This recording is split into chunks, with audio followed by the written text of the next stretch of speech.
if you were going to solve this equation by completing the square, I realize there are no numbers. Okay, I'm not crazy. It's not a mistake. You can still solve it. Okay, so in the end, we want to say x equals. We won't have a number because we didn't start with any numbers. But we should be able to get something that's in terms of a, b, and c, just like we have a's, b's, and c's in our problem. So what would we do if we were going to go through the process of completing the square with this equation? Foster. Would you put parentheses around x squared and bx? Okay, so we definitely want to focus on the ax squared and the bx as being part of our perfect square because we don't know if c is part of that perfect square.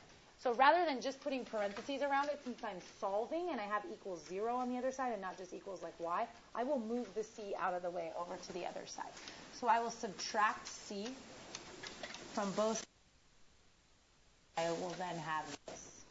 Okay? All right. What would I then do next? Vita? Good. So we can't go through our completing the square process with a coefficient of a, whatever a is, okay, unless a happens to be 1 and we don't know. So we need to factor out that a value. Again, because we're solving and we just have like numbers on the other side, we don't have to write a and then have all these extra parentheses on this side. We can just divide the whole thing through by a. Just like when we didn't want c there, we could move it to the other side because we're solving, not just rewriting. Go ahead, divide everything by a. So I will then have x squared plus b over a x equals. Okay, so what would I do next? Sandy?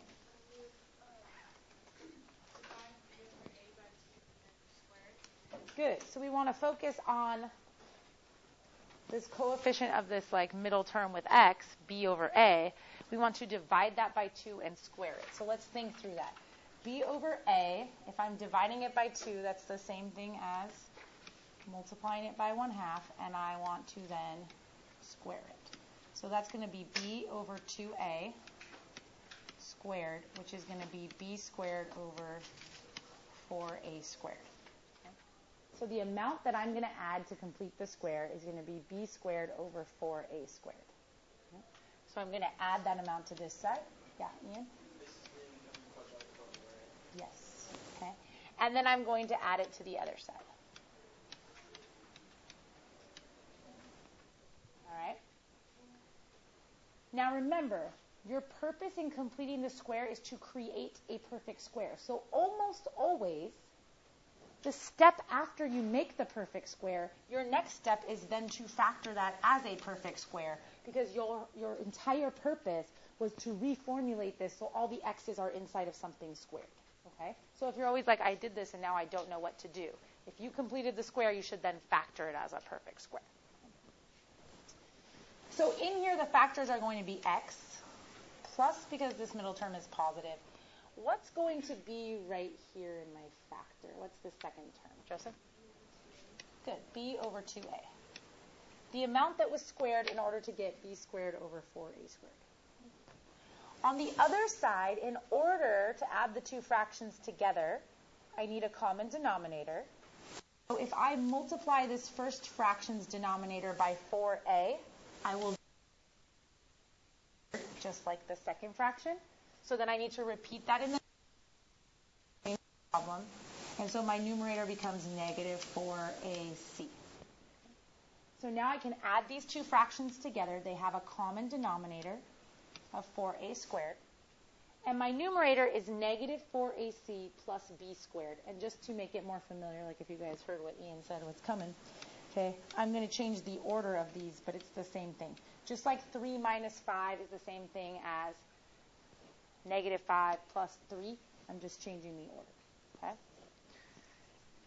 All right, what do I do after I've written my perfect square? My goal is to solve the equation. Foster? Good. I'm going to take the square root of both sides. Now again, because x was part of something that was squared, and so we don't know initially if that was positive or negative, we'll take the square root and we will include our plus and minus. Okay? Now, in the numerator of this large fraction that we're taking the square root of, I see b, but don't get too excited because you cannot take the square root of b squared because it is connected by the operations of addition and subtraction to minus 4ac, which means unless that entire quantity is a perfect square, you don't know the square root. So we don't know the square root of that. It's b squared minus 4ac. That's underneath the radical. That's it. However, in the denominator, there's not terms being added and subtracted together. It's just stuff being multiplied. I can calculate the square root of 4a squared. What is the square root of 4a squared? 2a.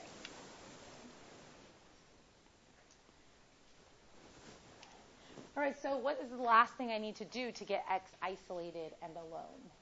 Jonathan? Good. So I'll subtract b over 2a. So I'm going to get that x is equal to negative b over 2a plus or minus the square root b squared minus 4ac over 2a. And I can write that in what might be considered a slightly simpler form because the fractions already have common denominators. So I could write them as one single fraction where the denominator is 2a and the numerator is negative b plus or minus the square root of b squared minus 4ac.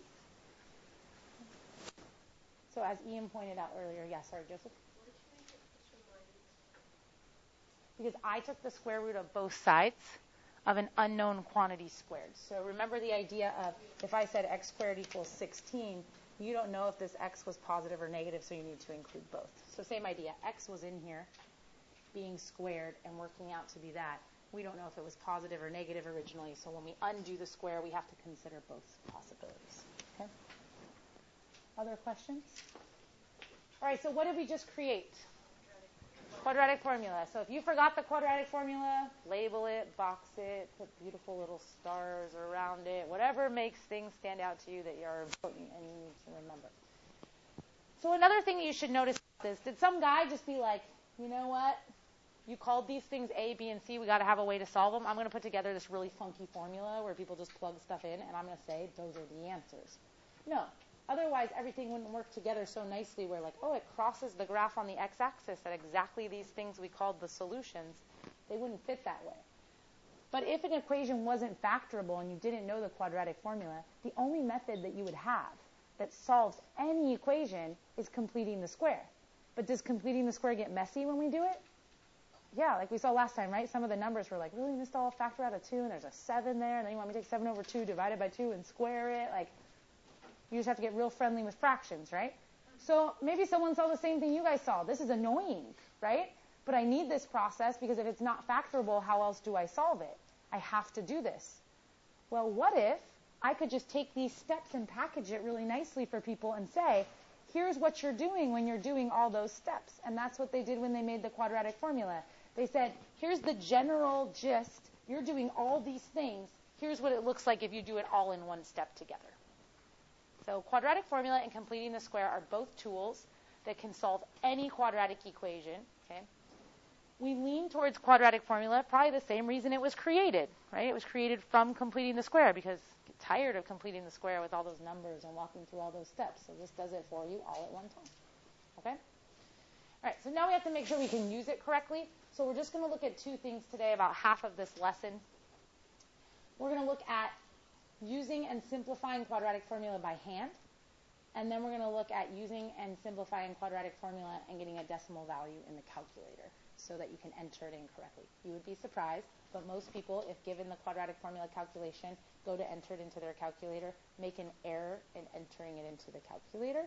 Not like they don't copy something right, but your calculator is only as smart as the person operating the calculator, and it's going to do everything by order of operations. So, for example, let's say I wanted my calculator to do 4 divided by 3 times 5. And notice both the 3 and the 5 are in the denominator. If I type into the calculator 4 divided by 3 times 5, I will not get the answer to this problem. Okay? Because what the calculator is going to do when you type this in is the order of operations. And according to the order of operations, this is 4 divided by 3, answer, right, times 5. Make sense? Okay? So if I want to put this in the calculator, I have to say 4 divided by 3 times 5. The calculator understands the entire 3 times 5 as part of the denominator. Make sense? So we're just going to walk through one calculation on our calculator, and you'll be able to identify if you did it right or not. Okay, so first we'll do one by hand, then one with the calculator.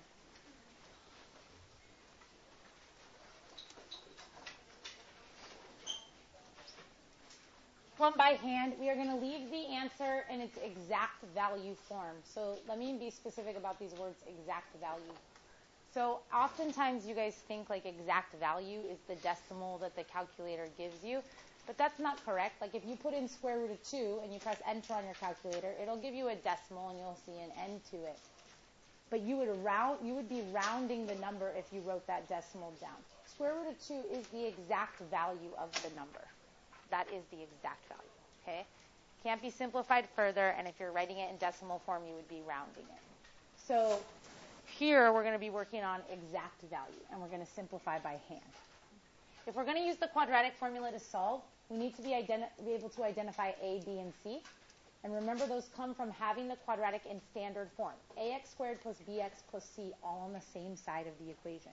So right now, I'm going to move that constant of 2 back to the left-hand side of the equation by subtracting 2 from both sides and set it equal to 0 so that I have ax squared plus bx plus c.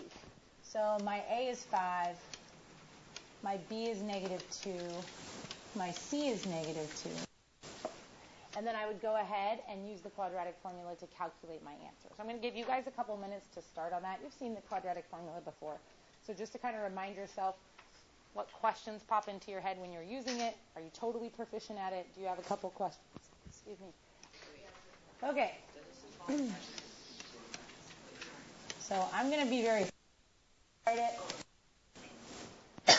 I would say the biggest problem that students usually have are sign errors, okay, like with their positives and negatives.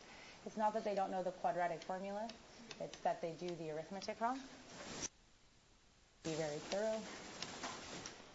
All right, so the opposite of negative 2 means I have a positive 2. Underneath my radical, I have negative 2 squared, which is 4. Then I have minus 4 times 5 times negative 2. Okay? 4 times 5 times negative 2 is negative 40. So I have minus negative 40, which is really 4 plus 40, which means the quantity underneath my radical is 44. Okay? And 2 times 5 is 10. This radical can be simplified. Okay, if you break down 44, you have 4 times 11. 4 is a perfect square, which means you can calculate the square root of it. The square root of 4 is 2. 11 is not a perfect square, or does it have any square factors, so it will remain underneath the radical. So this is what we have. Now, this can be simplified further, and I'm going to write it out in a way that you guys probably don't think about it, but here's why. At this point, if someone's doing it right, the most common error I get from my students is like, oh, 2 and 10 are 1 over 5, and then this becomes its own separate piece.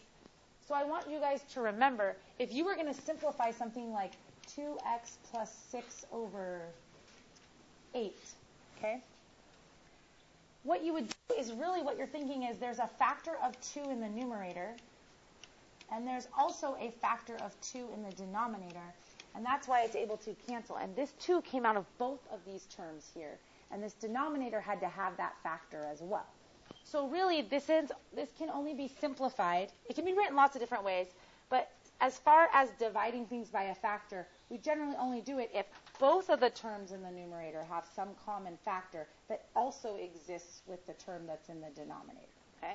So I'm going to write this out again, probably how you don't write it out, but I'm trying to emphasize what's really going on. The numerator has a common factor of what? 2. These terms have a common factor of 2. Does 2 also exist as a factor in the denominator? Yes. Then we know it can be simplified. So if I took out that 2, I would have 1 plus or minus rad 11. And if I took out the 2 in the denominator, I would have 2 times 5. The 2 is generally canceling. And I basically have 1 plus or minus the square root of 11 over 5. Person? So the rad 11, you can't factor 2 from that, so you just left Well, we factored 2 from the term that had rad 11. But because we were writing the whole number 2, we were saying a 2 outside of a radical. Okay?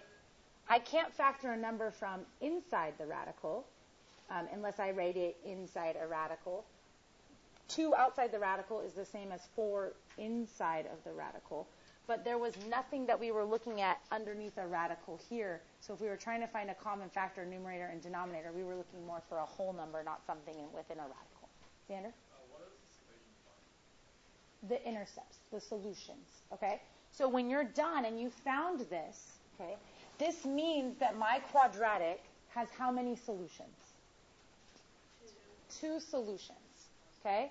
That means there are 2 values of x that you can plug back into that original equation that will make it true, or that you could plug back into this version of the equation and they would make the quadratic equal to 0. That also means how many times does the graph of this quadratic, like y equals 5x squared minus 2x minus 2, how many times does that cross the x-axis? Twice. Where at? 1 plus rad 11 divided by 5, and at 1 minus rad 11 divided by 5. Are those going to be nice little neat values that I can clearly read off the graph? No, because they're irrational numbers. They are real. They exist. Therefore, you would see the parabola cross the x-axis twice. Would you probably know the exact value that it's crossing at just by looking at it? Probably not. You could probably approximate it decently, okay, but probably not. Joseph? Yes. When would be a time, and this is what we're going to talk about on Monday, when would be a time where this formula works out to only having one solution? Aiden? When the vertex is on the x-axis. Okay, good. So graphically, when the vertex is on the x-axis, what's going to happen when you're plugging numbers into the quadratic formula and doing this calculation that's going to make it work out to only have one solution? George? Yeah, specifically where would stuff have to cancel out? Aoife? B wouldn't necessarily have to be 0. It will, well, no, it won't necessarily happen when B is 0. There are times when it doesn't hit the axis. It can hit the axis and be 0. B squared minus 4ac is 0. Good. This part would have to be 0, right? Because the whole reason we're getting 2 solutions is because we're adding and we're subtracting an amount right here, right? So what's the only amount you could add and subtract and it wouldn't change the number to something else? 0. So when this becomes 0, then we only get one solution. So when b squared minus 4ac equals 0, then we would get no solution. Or no, only one solution, excuse me. Yes? Wouldn't you get the same solution if you left it as 2 plus or minus 2 out of 11 and then just simplified both 2's, or is that just a coincidence? Just simplified both 2's. Like just made it 1 plus 1 out of 11 over 5. You get the Yes. same answer. Yeah, what I'm trying to emphasize to people, so some people ask me like, oh, because 2 goes into both of these and this, I can just simplify it. Yes. I am writing it like this because people hear that, and some of my students will say, oh, well, 10 goes into 2, so this canceled out this 2, that made this a 5, and then all of a sudden, like, this is gone, and they just have this over 5. I'm just trying to remind people why this is happening so they understand, like, that first term didn't go away. There's a 1 left, okay?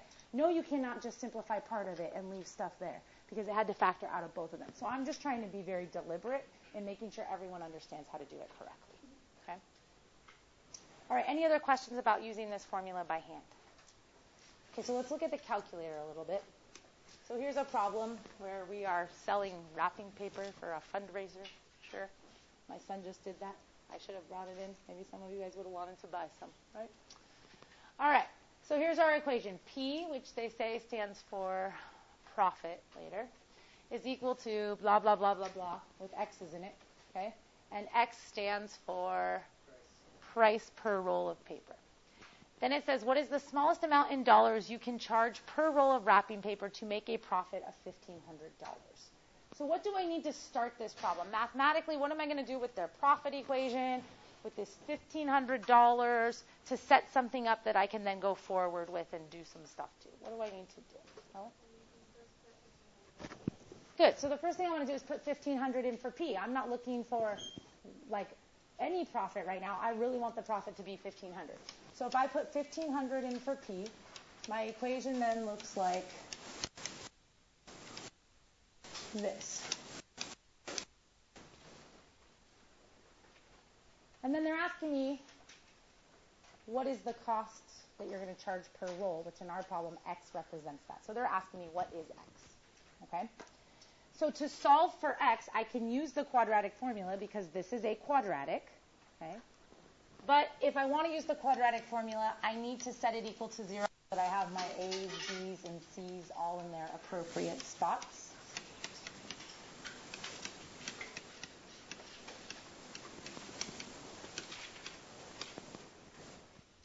Yeah, person?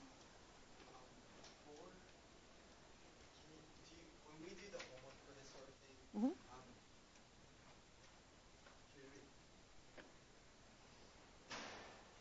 No, I'm just lost. I'll figure it out. Sorry. Are you lost on why we plugged 1,500 into the equation, where we got the equation from? What's... No, I miswrote the equation. Okay. Joseph? Why would a quadratic represent profit? Okay, a quadratic could totally represent profit. Let's say I make this new math machine and I want to sell it, okay? And it does crazy good math, okay? All right, so I have to price my machine to try and sell it, right? So let's say I price my machine at $1. Will I probably sell a lot of them? Yeah, they're $1. Like, sure, I'll try it. Here's $1, right? Is $1 enough to even make back my money on what it costs to make the machine? I don't know, so I might not be making any money, right? So if I start charging more, am I going to start making more money? Yes. Until a certain point when not as many people will now buy it because of how much it costs, right? So does it make sense that a quadratic could represent, like, as your cost is changing, how much profit you're making? Sure. Because if you charge more money, you're going to make more money to a certain point. Then you're going to be charging so much that people don't want to buy it, and not as many people are going to be buying it, and then your profit could go back down. Okay, so very good question, and it does make sense in this case, yeah. So we have this, we want to solve it. So let's put it into the calculator like we would if we were just entering the whole quadratic formula at one time, okay? We're going to type in all the numbers and all this good stuff. So,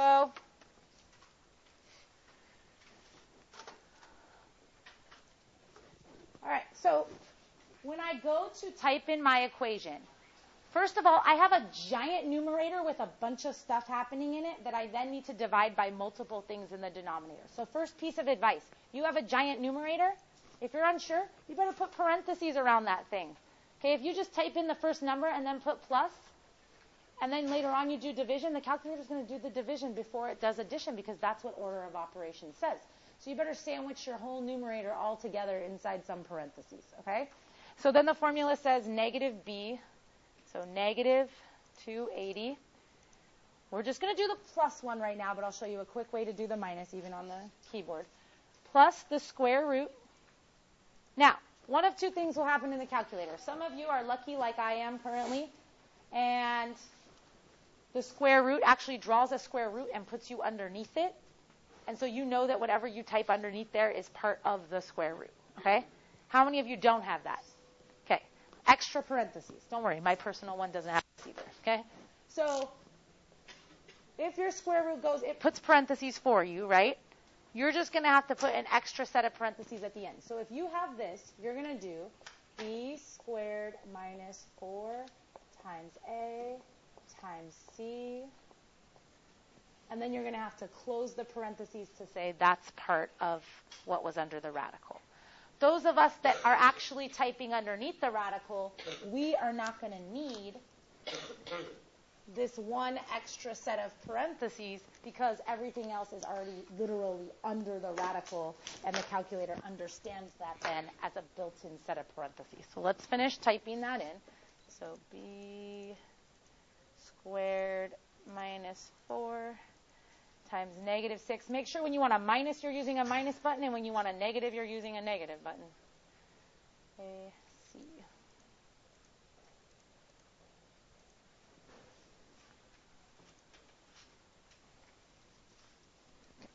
After you have everything underneath your radical, if you had the radical, you put the extra set of parentheses. If yours looks like mine and you were typing under the radical, you need to push the right arrow one time. Notice that my cursor is no longer underneath the radical at this point. Okay? And then we all need to close the parentheses. Okay? Those of you that you're like, well, I already put an extra one because I had my square root. Yeah, but you had a negative 280 plus here that also had its own. So those of you that had to type that parentheses, you should end with one that was around your 2700, one that was around your radical, and one that was around your numerator. Okay? Aoife, did your question get answered? Foster? You need to arrow out of the radical. So you need to use your right arrow to be outside the radical where you ended your 2700. And then it will let you write a parentheses that's outside. Now we're going to say divide this. And if you want to do more than one thing in your denominator, guess what you need to use again? Parentheses, okay? Otherwise the calculator doesn't understand that all of this should be done before it does any division. And I want to do 2 times a, which is 2 times negative 6. I get that you could have just typed in negative 12. But maybe one day it won't be a pretty number and you need to know how to do this. So there you go. So then I'm going to press enter. And I get 13.6. If you didn't get 13.6, I'll help you in a minute. That means you either missed a parentheses, if you had a syntax error, you used a minus where you needed a negative, or a negative where you needed a minus, or something like this. Now we want to do the whole thing again with minus. I don't want to type the whole stinking thing again. Well, guess what? Your calculator will just bring back up the last entry that you typed. So notice above the enter button, there's a blue word that says entry. If you press second and you press enter, it will retype for you everything that you just entered into the calculator. So then I can use my arrows and just scroll back to the place where I put negative 280 plus the radical, and I can change that to negative 280 minus the radical, and then press enter again.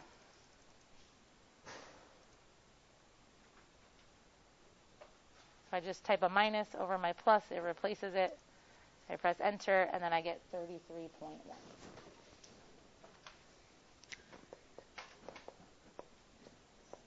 Let me answer this question, and then while people are working after this, I'll help anybody who needs help with their calculator. Okay? All right, so if we look back at what question we were answering, we just solved this equation. We just typed all the quadratic formula stuff into the calculator, and we got 2 answers, that x was equal to 13.6 and that x was equal to 33.1. Okay, what does x represent again in this problem? Carson? The smallest.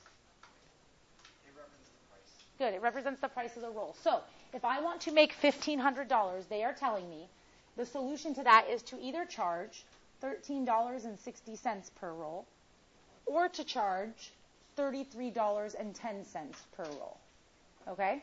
And again, the reason that is the graph of the profit model was a parabola, and they're basically saying, when will you reach a profit of 1,500? And you're saying, well, that point has a profit of 1,500, and they're saying, oh, that's lined up at 13.6.